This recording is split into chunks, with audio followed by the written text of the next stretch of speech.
Out of all the documentaries I've watched lately, I've really enjoyed this one, not because of what it was about, because it exposed so much. Rudy and Jodi, The Cult of Sin and Influence, on HBO Max follows Rudy Frank and Jodi Hildebrandt, but it dives in much more. It dives into YouTube, TikTok, social media, and what we see on camera and how far that goes when you're looking at children and minors. Now, this is a story about abuse. This is a story about manipulation and money. Rudy Frank was married to her husband, and they had, I believe, I may have forgotten already, 6 children. And they started to film their children and their lives, and then it turned into advice.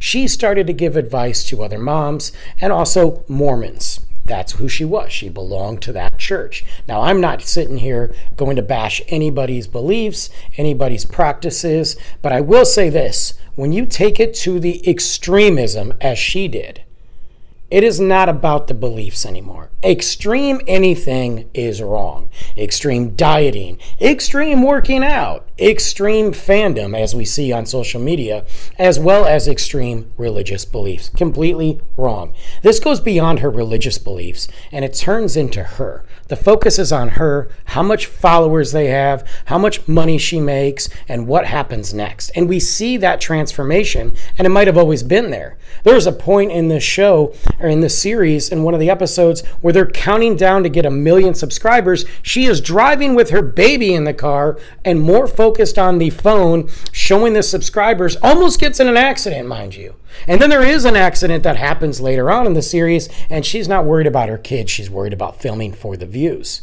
And enter Jodi Hildebrandt, a shrink, a mentor who takes Jodi under her wing to manipulate her just for her platform.